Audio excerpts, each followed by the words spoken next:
बिस्मिल्लाहिर्रहमानिर्रहीम। Dear students, welcome to biology class. Biology में हमने चैप्टर नंबर 9 जिसका नाम है ट्रांसपोर्ट, ये स्टार्ट किया हुआ था। और कल की क्लास में, लास्ट क्लास में, हम ट्रांसपोर्ट इन एनिमल्स पढ़ रहे थे। हमने देखा था कि जो यूनिसेलुलर या छोटे छोटे एनिमल्स होते हैं उनके लिए तो कोई सिस्टम नहीं होता, बॉडी छोटी होती है, इजीली चीज़ों को ट्रांसपोर्ट कर लेते हैं।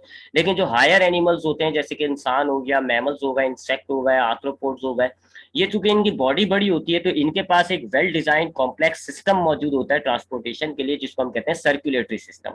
फिर मैंने आपको बताया था कि जो जो सर्कुलेटरी सिस्टम होता है, जैसे एग्जांपल के तौर पे अगर हम ह्यूमन की बात करें तो ह्यूमन का जो सर्कुलेटरी सिस्टम होता है इसमें तीन कंपोनेंट्स होते हैं, तीन चीजें होती हैं। ब्लड होता है, हार्ट होता है और ब्लड वेसल्स होती हैं। ब्लड ट्रांसपोर्टिंग मीडियम है। ब्लड के अंदर जिन चीजों को ट्रांसपोर्ट होना होता है वो ब्लड में डिसॉल्व हो जाती हैं, और फिर जहां जहां ब्लड जाएगा वहां वहां वो सारी चीजें भी ब्लड के साथ साथ जाती हैं, तो ब्लड ट्रांसपोर्टिंग मीडियम हो जाता है। दूसरा कंपोनेंट हार्ट होता है। हार्ट की वजह से आपका ब्लड जो है वो फ्लो करता है, आपके हार्ट की वजह से आपका जो खून जो है जिस्म में दौड़ता है, आना जाना करता रहता है। तो ब्लड को मूव कराने के लिए दूसरा कंपोनेंट कौन सा हो गया? हार्ट हो गया।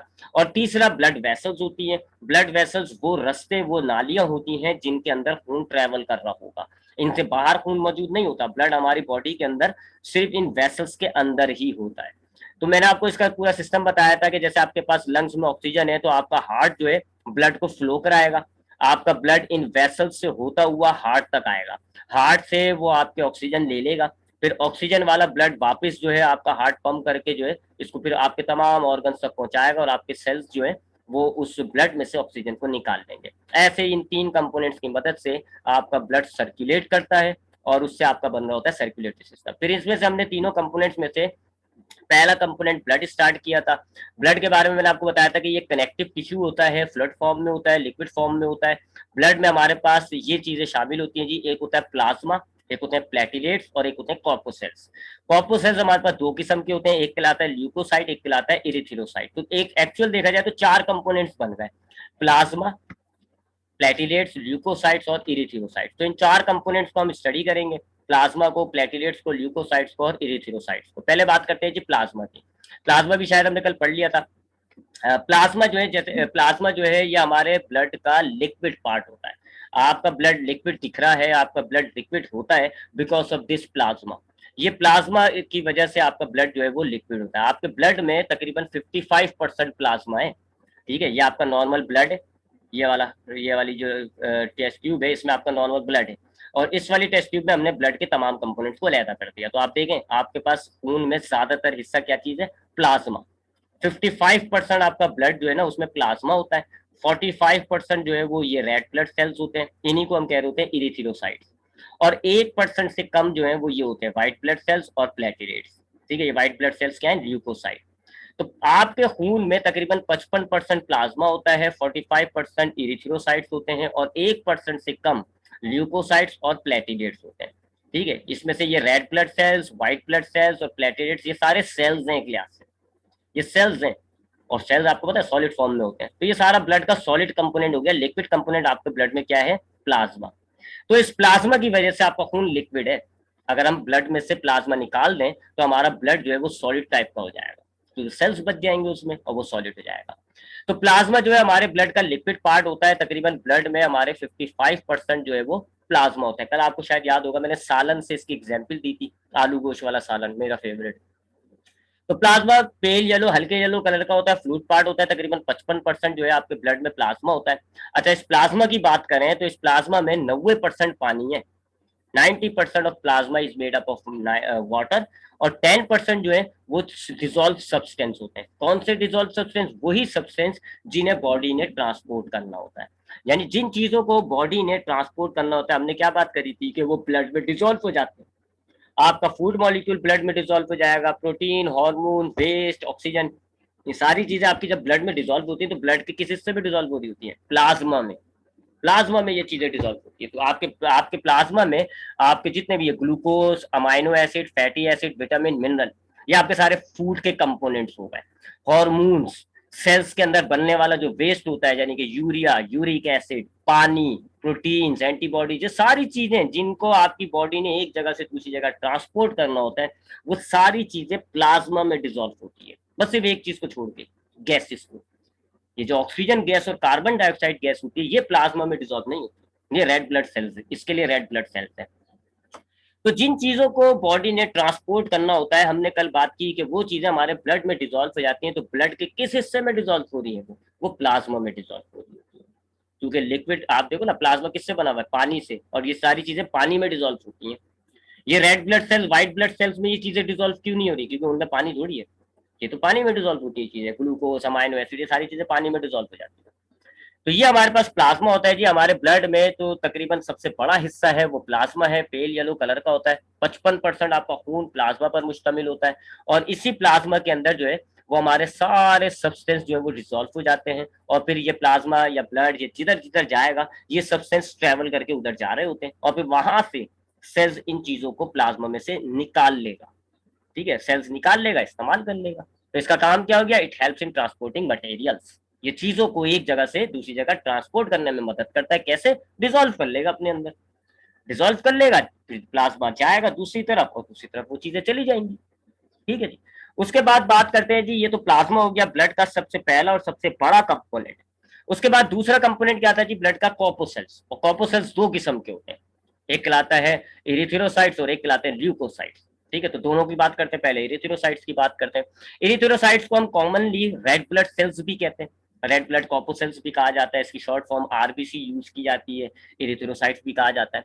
ये लाल कलर के होते हैं, और आपके ब्लड में दूसरा सबसे ज्यादा जो चीज पाई जाती है वो ये होते हैं, प्लाज्मा कितना था 55%, ये आपकी बॉडी में आपके ब्लड में तकरीबन 45% होता है। 45% जो है वो आपके इरिथ्रोसाइट्स है, प्लाज्मा से थोड़े कम, और व्हाइट ब्लड सेल्स और प्लेटलेट से तो बहुत ज्यादा। अगर हम 1 मिलीमीटर क्यूब ब्लड लें, वॉल्यूम 1 मिलीमीटर क्यूब ब्लड लें, तो उसमें हमारे पास इरिथ्रोसाइट्स की काउंट कितनी आएगी, तकरीबन 50 लाख। 1 मिलीमीटर क्यूब ब्लड के अंदर 50 लाख के करीब जो है वो इरिथ्रोसाइट्स पाए जा रहे होते हैं। ठीक है जी। तो इरिथ्रोसाइट्स क्या होते हैं, इनको रेड ब्लड कार्बोसेल्स भी कहा जाता है। सेकंड लार्जेस्ट कंपोनेंट ये आपकी ब्लड का। आपका ब्लड लिक्विड क्यों होता है, प्लाज्मा की वजह से, और आपका ब्लड रेड क्यों होता है, इन रेड ब्लड कॉर्पोसेल्स की वजह से, इनका कलर लाल होता है, और लाल कलर की वजह से आपके ब्लड का कलर जो है वो रेड आ रहा होता है। तो हमारा ब्लड जो है वो लिक्विड है due to plasma, and red है ड्यू टू इरिथ्रोसाइट्स। इरिथ्रोसाइट्स के अगर हम स्ट्रक्चर या इसकी शेप की बात करें तो सर्कुलर शेप का होता है, बाय कॉन्केव होता है, और नॉन न्यूक्लिएट होता है। सर्कुलर मतलब गोल हो गया, ये देख लें आप डायग्राम, गोल है ये।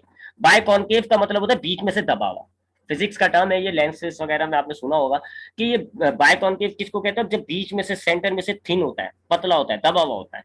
तो ये आप शेप देख रहे हो, इसका बीच में से दबा हुआ है, तो बाय कॉन्केव शेप हो गया, सर्कुलर शेप हो गया, और नॉन न्यूक्लिएटेड होता है, यानी इसमें न्यूक्लियस नहीं होता। एक्चुअल में ये हमारे बोन मैरो में बनता है, हमारे जो हड्डियों का भूजा होता है ना, उसमें ये बन रहा होता है।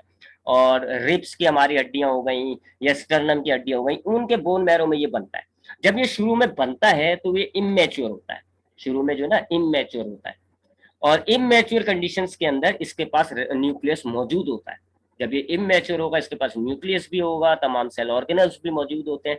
फिर जब ये मैच्योर हो जाता है ना, बड़ा हो जाता है, इसका न्यूक्लियस खत्म हो जाता है, न्यूक्लियस भी खत्म हो जाता है, और उसके सेल ऑर्गेनल्स भी खत्म हो जाते हैं। बस इसमें सिर्फ एक ही चीज पाई जा रही होती है, एक प्रोटीन है जिसको हम कहते हैं हीमोग्लोबिन, बस सिर्फ वो ये चीज रह जाती है, बाकी सब चीजें खत्म हो जाती है।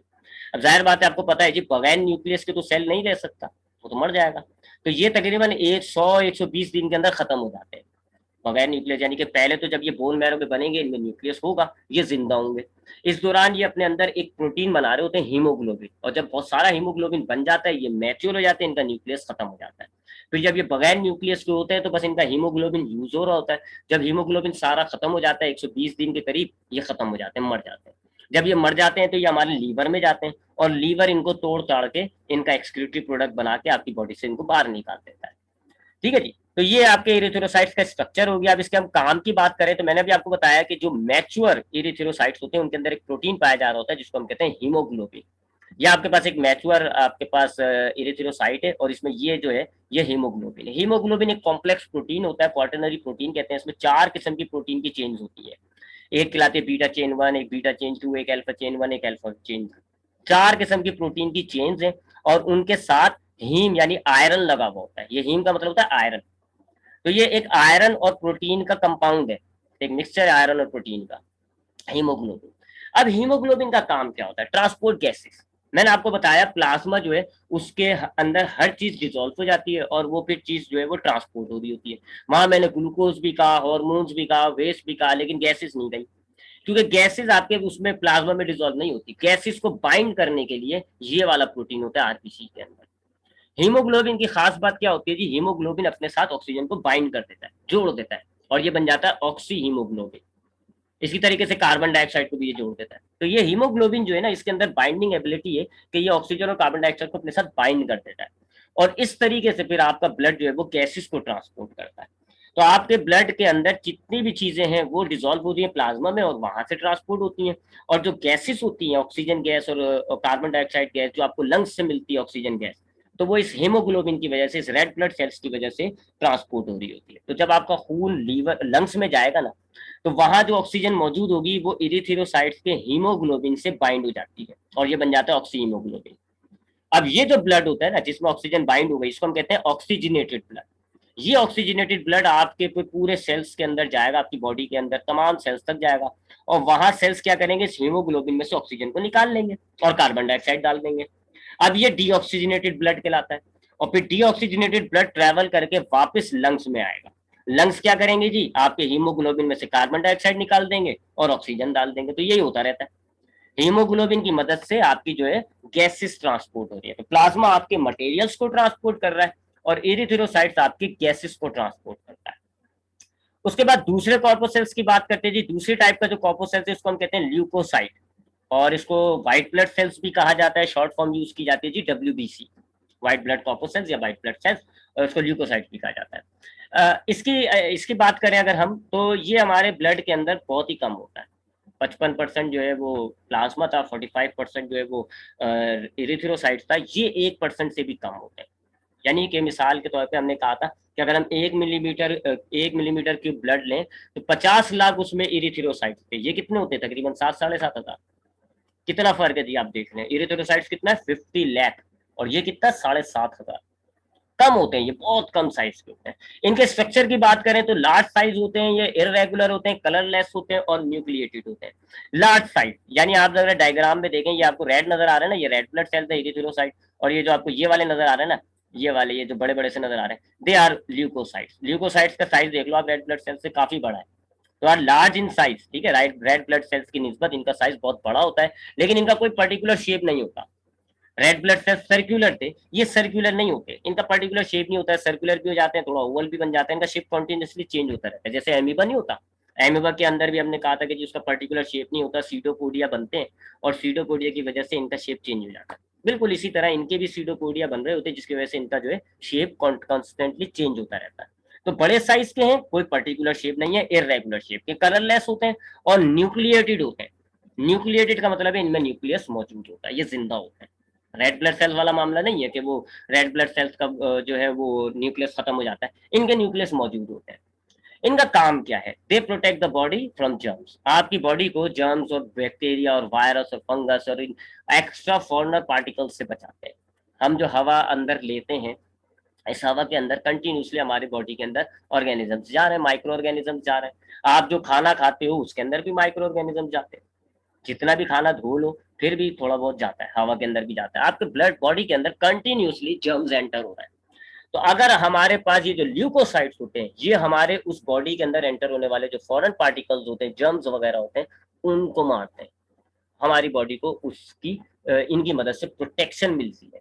अगर ये हमारी बॉडी में ल्यूकोसाइट्स ना हो तो फिर क्या होगा जी, हमारी बॉडी के अंदर जितनी भी हवा या खाना वगैरह हम देंगे उनके साथ कंटिन्यूसली आपकी जर्म्स एंटर होंगे, और वो जर्म्स जो है फिर उनको मारने वाला कोई नहीं है, तो फिर क्या होगा, वो आपकी बॉडी को जो है वो बीमार कर देंगे। तो जैसे आप होते हैं, फौज होती है आपके आपके मुल्क में, या पुलिस होती है जी, डाकू घुस गया, पुलिस वाले उनको मारते ताकि आपकी हिफाजत हो। They are the police of the body, they are the army of the body. ये आपकी बॉडी के अंदर एंटर होने वाले जितने भी जर्म्स होते हैं उनको मार के आपको प्रोटेक्ट करते हैं। तो अगर हम हवा के साथ जर्म्स ले रहे हैं तो फिर भी हम बीमार नहीं हो रहे, because the leucocyte kills this germ. Leucocyte उन बीमार उन वायरसेस को, उन बैक्टीरिया को मारता है, तो ये हमारी बॉडी की हिफाजत कर रहा होता है। अच्छा, अब ल्यूकोसाइट्स बहुत सारी टाइप के होते हैं। रेड ब्लड सेल्स तो खाली एक ही किस्म का था, but the leucocytes are of different types. आपके ब्लड में व्हाइट ब्लड सेल्स जो है या ल्यूकोसाइट जो है उनकी काफी टाइप्स होती है। तो ये सामने आपके चार्ट बना है उनकी टाइप्स का। सबसे पहले व्हाइट ब्लड सेल्स की दो टाइप्स होती हैं, एक कहलाता है ग्रेन्युलोसाइट, एक कहलाता है ए ग्रेन्युलोसाइट। ग्रेन्युलोसाइट्स ऐसे व्हाइट ब्लड सेल्स होते हैं जिनको देखने पर ये ऐसे दाने दाने टाइप के नजर आ रहे होते हैं, ग्रेन्यूल्स बने हुए होते हैं। देख लो आप तीन नीचे के जो है, ये वाले तीन जहाँ पे मेरा पॉइंटर है, दे आर ग्रेन्युलोसाइट्स। आप देखे नहीं इन तीनों की सरफेस पे आपको ऐसे ग्रेन्यूल्स नजर आ रहे हैं, दाने दाने से बने हुए। जबकि ए ग्रेन्युलोसाइट्स कौन से व्हाइट ब्लड सेल्स होते हैं, ये ऐसे व्हाइट ब्लड सेल्स होते हैं जिनकी आपको सरफेस पर कोई ग्रेन्यूल्स नजर नहीं आएंगे, बिल्कुल स्मूथ चिकने साफ सुथरे से नजर आ रहे होते हैं। तो नीचे के ये जो तीन है ये ग्रेन्युलोसाइट्स हैं, ग्रेन्यूल्स नजर आ रहे हैं, जबकि ये दो जो है ये ए ग्रेन्युलोसाइट्स हैं, बिल्कुल साफ सुथरे बिल्कुल स्मूथ। तो दो किस्म के ये व्हाइट ब्लड सेल्स होते हैं, एक ग्रेन्युलोसाइट्स और एक ए ग्रेन्युलोसाइट्स। अब ये जो ग्रेन्युलोसाइट्स होते हैं ये तीन किस्म के होते हैं, न्यूट्रोफिल, इसिनोफिल और बेसोफिल। जबकि ए ग्रेन्युलोसाइट जो है वो दो किस्म के होते हैं, मोनोसाइट और लिम्फोसाइट। तो एक्चुअल में हमारे पास ये पांच किस्म के व्हाइट ब्लड सेल्स या ल्यूकोसाइट्स होते हैं। कौन कौन से पांच? न्यूट्रोफिल, इसिनोफिल, बेसोफिल, मोनोसाइट और लिम्फोसाइट। इनमें से ये तीन जो है ये ग्रेन्यूल्स वाले, और ये दो जो है ये ए ग्रेन्युलोसाइट्स है। ठीक है, तो पांच किस्म के हमारे पास व्हाइट ब्लड सेल्स है, आपकी बॉडी के अंदर पांच किस्म के व्हाइट ब्लड सेल्स है। अब इन पांचों को देखें तो न्यूट्रोफिल जो है आपके तकरीबन 62% होता है, यानी आपके व्हाइट ब्लड सेल्स के अंदर तकरीबन 62% जो है वो ये न्यूट्रोफिल होता है, सबसे ज्यादा। न्यूट्रोफिल का काम क्या होता है, ये छोटे छोटे जो फॉरेन पार्टिकल्स आते हैं ना, बहुत छोटे छोटे पार्टिकल्स, उनको फैगोसाइटोसिस की मदद से खत्म कर देता है। फैगोसाइटोसिस आपने एमीबा में पढ़ा है कि एमीबा में हमने देखा था ना, उसके वो सीडोपोडिया निकलते हैं और फिर जो फूड पार्टिकल होता है उसके अराउंड उसको घेर लेते हैं, घेर के उसको अंदर बॉडी के अंदर ले आते हैं, वो फूड वैक्यूल बन जाता है। इस प्रोसेस को हमने कहा था फैगोसाइटोसिस। तो न्यूट्रोफिल्स जो है ये फैगोसाइटोसिस की मदद से आपकी बॉडी में जितने छोटे छोटे पार्टिकल्स होंगे ना, जो जो नुकसानदेह होंगे, ये उनको खत्म कर देते हैं न्यूट्रोफिल्स। इसिनोफिल्स क्या करते हैं जी, पैरासाइटिक इन्फेक्शन से हमारी लड़ते हैं। पैरासाइट की वजह से अगर कोई इन्फेक्शन हो रहा होता है, ये उससे हमारी हिफाजत कर रहे होते हैं। ये तकरीबन 2% होते हैं। बेसोफिल्स की बात करें तो हमें एलर्जी रिएक्शंस के अंदर हमें जब एलर्जी होती है तो उसके कुछ रिएक्शंस प्रोड्यूस होते हैं, वो प्रोड्यूस करते हैं ये बेसोफिल्स। इसी तरह बेसोफिल्स जो है वो इन्फ्लेमेशन भी पैदा करते हैं, सूजन। अक्सर हम देखते हैं ना बीमारियों के अंदर हमें सूजन पैदा हो जाती है, या हमें हमारी बॉडी को किसी चीज से एलर्जी है, तो जब हमारे पास वो सामने होता है तो हमें उसके रिएक्शंस महसूस हो रहे होते हैं। मिसाल के तौर पर किसी कुछ लोगों को जो है वो डस्ट से एलर्जी होती है, तो जब डस्ट उनकी बॉडी के अंदर जाती है तो उनको छींके लग जाती है। तो ये जो एलर्जी से पैदा होने वाले रिएक्शंस होते हैं ये बेसोफिल्स करते हैं। इसी तरीके से सूजन वगैरह हो जाती है, अगर आपने कुछ खाया, आपके हाथ पैर में सूजन हो जाती है, तो वो जो इन्फ्लेमेशन होती है वो भी बेसोफिल्स करते हैं। ये एक्चुअल में ना हमारी बॉडी को अलार्म करने के लिए होता है। अगर आपको, जैसे आपकी बॉडी को डस्ट से एलर्जी है और आप डस्ट पे खड़े रहो और आपको ये बेसोफिल्स अगर वो रिएक्शन शो ना करें, तो आपको तो पता ही नहीं चलेगा ना कि आपको नुकसान हो रहा है आपकी बॉडी को। ये आपको अलर्ट कर देते ताकि आप उस जगह से चले जाओ, आप डस्ट के पास से चले जाओ, वहां पे आपको जो है बॉडी नुकसान दे रही है यहाँ पर।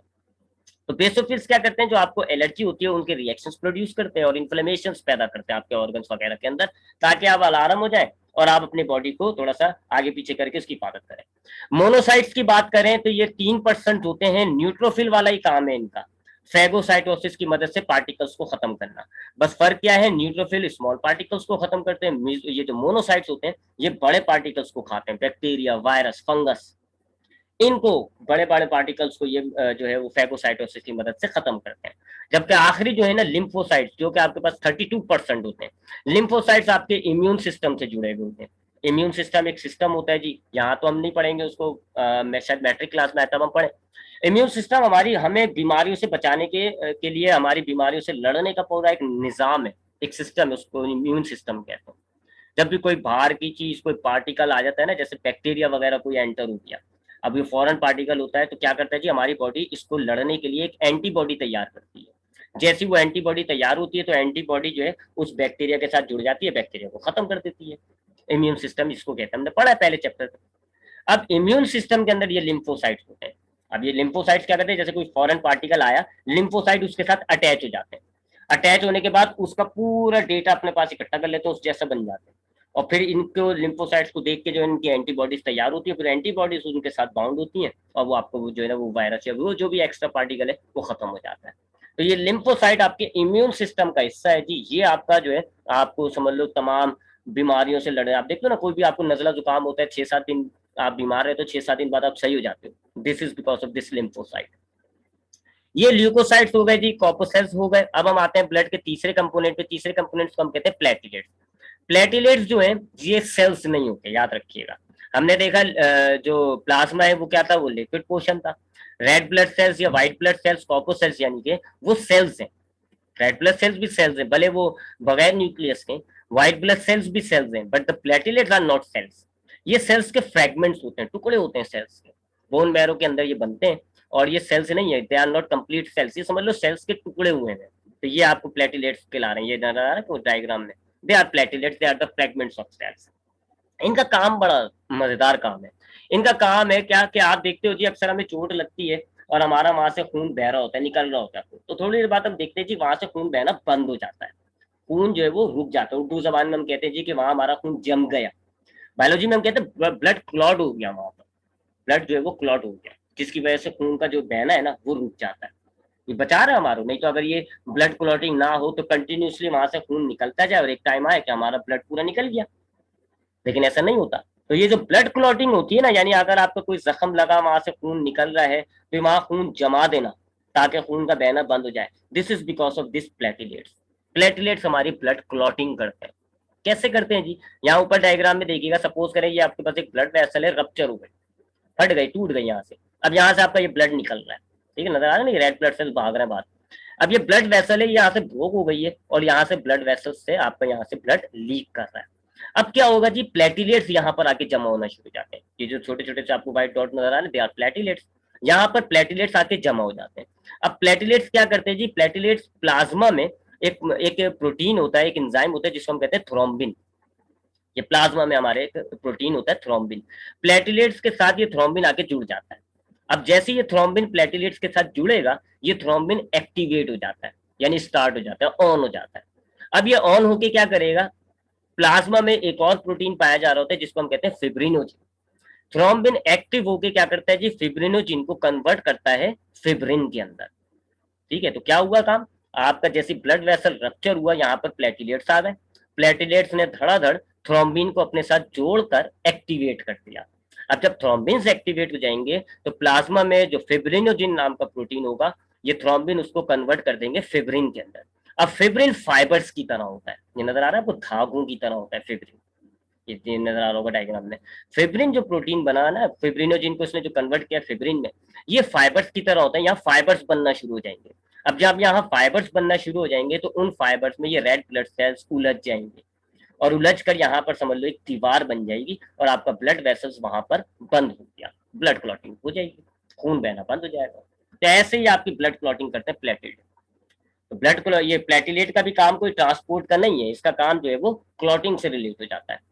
तो ये हो गया जी ब्लड। ब्लड के हमने सारी चीजें देख ली जी। ब्लड में हमने प्लाज्मा भी देख लिया, कॉर्पोसेल्स भी देख लिया, और प्लेटिलेट्स भी देख लिया। अब हम बात करते हैं जी, हमारे पास जो सर्कुलेटरी सिस्टम का दूसरा कंपोनेंट है ब्लड वेसल्स, उनके हवाले से बात कर लेते हैं। ब्लड हो गया, अब सेकंड कंपोनेंट की बात करते हैं, ब्लड वेसल्स की। ब्लड वेसल्स के बारे में मैंने आपको क्या बताया कि आपकी बॉडी के अंदर जो ब्लड फ्लो हो रहा है वो आपकी बॉडी में खुला नहीं घूम रहा है। ये नहीं है कि टिश्यूज के बराबर से जा रहा है, सेल्स में से जा रहा है, आपके सेल्स ब्लड में डूबे हुए, आपके ऑर्गन्स ब्लड में डूबे हुए, नहीं। आपका ब्लड खाली पर्टिकुलर पाथ, पर्टिकुलर नालियां, एक चैनल्स होती हैं, उनमें ही गुजर रहा होता है। उन चैनल्स को हम कह रहे होते हैं ब्लड वेसल्स। मिसाल के तौर पर अगर हम घर के अंदर देखें तो घर के अंदर हमारे जो टैंक में पानी मौजूद होता है वो हमारे घर के अंदर सप्लाई हो रहा है, लेकिन क्या वो खुला घूम रहा है? ये तो नहीं करते हम, वॉल खोलते पानी पूरा हमारा घर पानी में डूब जाता है, नहीं। हमारे टैंक से जो पानी आ रहा होता है वो बकायदा पाइप्स होते हैं, उन पाइप्स में फ्लो कर रहा होता है। अब एक पाइप आपके किचन में चले जाता है, वहां पानी मिल रहा है, एक पाइप आपके वॉशरूम में आ जाता है, वहां पानी मिल रहा होता है। आपका पानी जो है वो खुला नहीं घूम रहा, सिर्फ चैनल्स के अंदर है। सिमिलरली आपकी बॉडी के अंदर ब्लड जो है वो फ्लो करता है, एक खास नालियां होती हैं, एक चैनल्स होती हैं, जिनको हम कहते हैं ब्लड वेसल्स। इन चैनल्स के अंदर ही ब्लड फ्लो हो रहा होता है, इनसे बाहर नहीं है। इन चैनल्स के अंदर जब भी कोई हमें जख्म लगता है ना, जैसे आपका कट लगा और वहां से आपका खून बहने लग गया, असल में वहां से आपने ब्लड वेसल काट है, तो बहुत सारी ब्लड वेसल्स, तो जब भी आपके कट लगता है तो वहां से ब्लड वेसल्स कट जाती है, ब्लड वेसल्स में से ही खून निकल रहा होता है। तो ब्लड वेसल्स क्या होती हैं जी, ये वो नालियां हैं, वो चैनल्स हैं जिनमें हमारा ब्लड पूरी बॉडी के अंदर फ्लो कर रहा होता है। इन्हीं के अंदर हमारे पास ब्लड मौजूद होता है। ये तीन किस्म की हैं आपकी बॉडी में। आपकी बॉडी में जो ब्लड वेसल्स हैं ये तीन टाइप्स की होती हैं। एक कहलाती हैं आर्टरीज, एक कहलाती हैं वेन्स, एक कहलाती हैं कैपिलरीज। ठीक है, आर्टरीज और वेन्स और कैपिलरीज। आर्टरीज और वेन्स को जरा हम देखते हैं, पहले जरा डिफरेंस के एंगल से हम बात करेंगे। तो पहली टाइप जो हमारे पास है ब्लड वेसल्स की, वो है आर्टरीज। आपने देखा होगा जी, रोड अगर आप जहन में लाओ, जो ट्रैफिक रूट होते हैं, आपने देखा होगा रोड दो होते हैं। एक रोड में से ट्रैफिक जा रहा होता है और एक रोड में से ट्रैफिक आ रहा होता है। ठीक है, एक गोइंग का और एक कमिंग का, इनकमिंग और आउटगोइंग। इसी तरीके से आपकी बॉडी के अंदर भी दो किस्म की वेसल्स हैं। एक वो वेसल्स हैं जिनमें से खून जा रहा होता है, किस तरफ? हार्ट की तरफ जा रहा होता है, दिल की तरफ जा रहा होगा। और एक ब्लड वेसल्स वो होंगी जिनमें से खून आ रहा होगा, कहां से आ रहा होगा? हार्ट से आ रहा होगा। मिसाल के तौर पे इस डायग्राम में देखें तो अगर हम, ये हाथ है जी, ये हमारा हाथ है, ये हमारा दिल है। तो एक ब्लड वेसल, कुछ ब्लड वेसल्स ऐसी होंगी जिनमें से खून ऐसे ट्रेवल करता हुआ हमारे हार्ट में आ रहा होगा, और एक वापसी का रास्ता होगा, यानी कुछ ऐसी वेसल्स होंगी जिनमें से ब्लड ट्रेवल करके आपके हाथ तक आ रहा होगा। ठीक है जी। आपके पास हाथ और दिल के दरमियान दो किस्म की वेसल्स हैं, एक में से खून जा रहा है, एक में से खून आ रहा है। तो ये जो जाने वाली वेसल्स होती है ना, जो आपके ऑर्गन से खून लेकर आ रही है टुवर्ड्स द हार्ट, दिल की तरफ, उनको हम कहते हैं वेन्स। और आर्टरीज कौन सी होती है? जिनमें से आपका दिल से खून लेकर ऑर्गन तक लेकर जा रही है। ठीक है, तो ये जरा फर्क रख लिएगा जहन में। तो आर्टरीज क्या हो जाती है जी? वो वेसल्स होती हैं जो आपके दिल से खून लेकर आती हैं ऑर्गन्स की तरफ। और वेन्स क्या होते हैं जी? वो ब्लड वेसल्स जो आपके ऑर्गन से खून लेकर जाती हैं, किस तरफ? टुवर्ड्स द हार्ट, दिल की तरफ।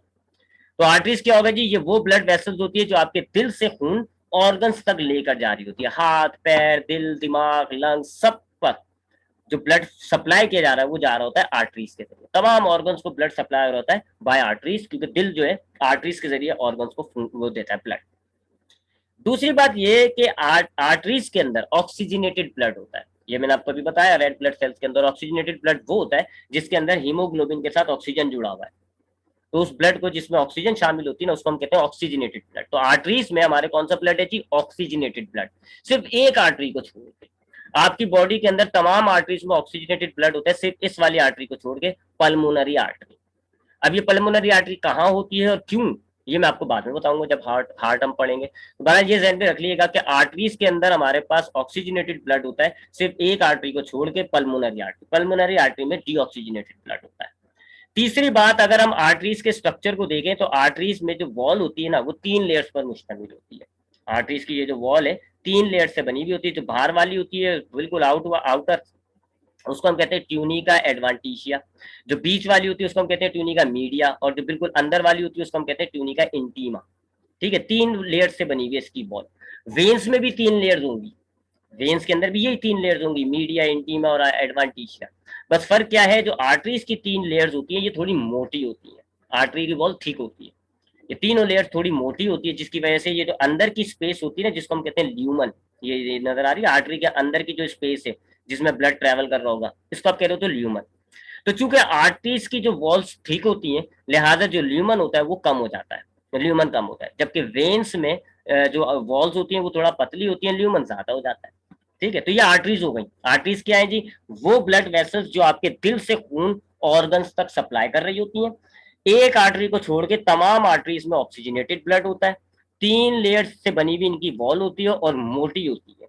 इनका ल्यूमन पतला होता है और इनमें वॉल्स नहीं होते। वॉल्स में आपको अभी वेन्स में बताता हूँ कि वॉल्स क्या होते हैं। बहरहाल वेन्स में होते हैं, आर्टरीज में वॉल नहीं होते।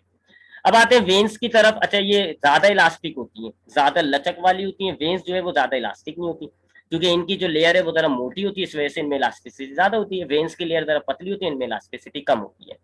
अब आते हैं वेन्स की तरफ। वेन्स मैंने आपको बता दिया जी, वेन्स क्या होती हैं? वो ब्लड वेसल्स होती हैं जो कि आपके ऑर्गन से खून कलेक्ट करती हैं और दिल को पहुंचाती हैं। तो they carry blood away, away sorry towards, away भी लिखा हुआ है मैंने, खैर टूवर्ड्स द हार्ट। ठीक है, अवे नहीं है। They carry blood towards the heart, ये आपके दिल तक खून को पहुंचाती है। आपके हाथ, पैर, लंग्स, दिमाग, आंखें, कान, यहाँ से जो खून कलेक्ट होकर आपके हार्ट तक आ रहा होता है वो आ रहा होता है इन वेन्स की मदद से। ठीक है, तो दोनों का काम अलग हो गया। इसी तरीके से वेन्स के अंदर हमारे पास डीऑक्सीजनेटेड ब्लड होता है। आर्टरीज में कौन सा था? ऑक्सीजनेटेड। वेन्स में हमारे पास कौन सा है? Deoxygenated blood. बस वही बात, पल्मोनरी वेन को छोड़ के पल्मोनरी वेन के अंदर ऑक्सीजनेटेड ब्लड होता है। तो आर्टरीज में आपके पास ऑक्सीजनेटेड ब्लड था और वेन्स के अंदर आपके पास डीऑक्सीजनेटेड ब्लड होता है, बस एक को छोड़ के, पल्मोनरी आर्टरी और वेन को। इसी तरह डायग्राम में देख लें जी, 3 ही लेयर्स हैं इसकी भी, आर्टरीज में भी 3 लेयर्स, तीन में भी 3 लेयर्स है, बस फर्क क्या है, इसकी 3 लेयर्स आपको पतली नजर आ रही है, थिन होती है, और इसका ल्यूमन जो है फिर वो बड़ा हो जाता है। तो वेन्स का ल्यूमन जरा बड़ा होता है, जबकि आर्टरीज का ल्यूमन जो है वो थोड़ा छोटा होता है। उसके अलावा इन वेन्स के अंदर हमारे पास वॉल्स मौजूद होते हैं, जिनको हम कहते हैं सेमी ल्यूनर वॉल्स। वॉल्स ये नजर आ रहा है आपको, यहाँ पर ये वॉल्स मौजूद होते हैं।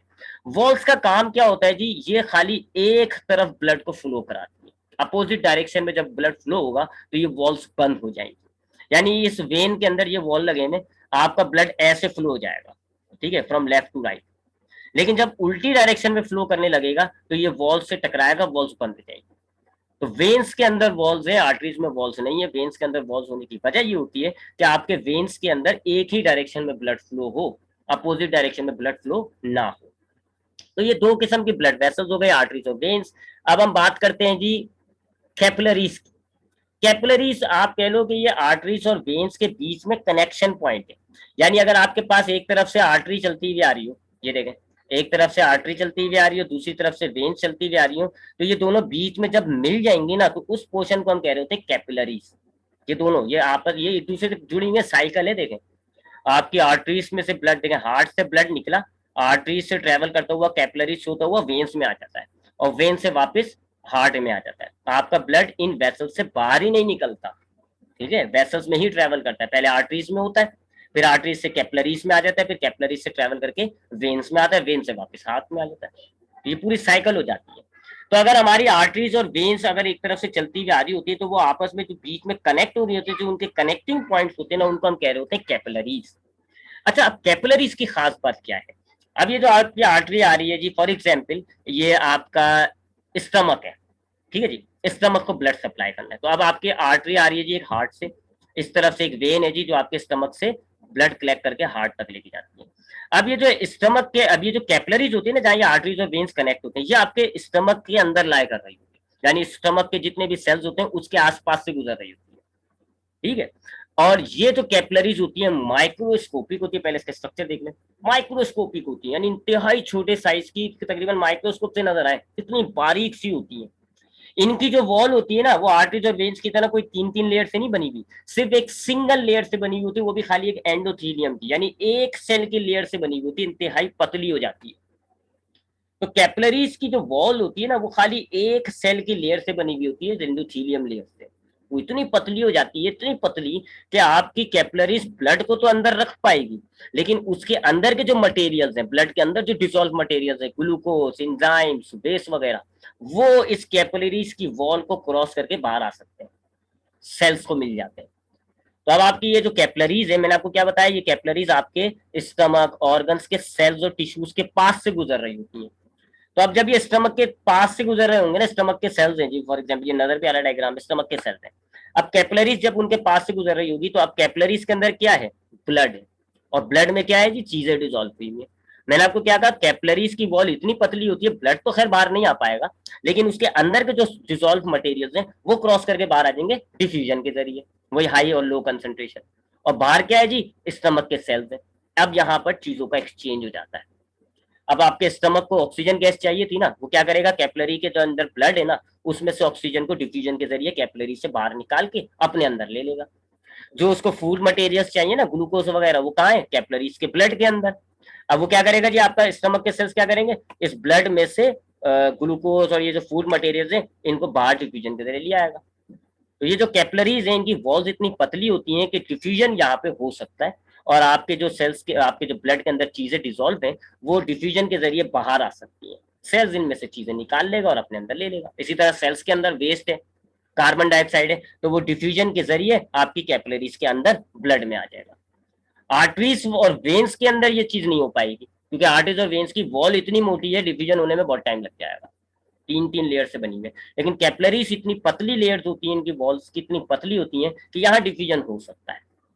तो अब कहा मामला क्या हुआ जी, आपके ब्लड में, आपका हार्ट में जो है उसमें से ब्लड आ रहा है, तो जिसमें से आ रहा होता है उसको हम कहते हैं आर्टरी।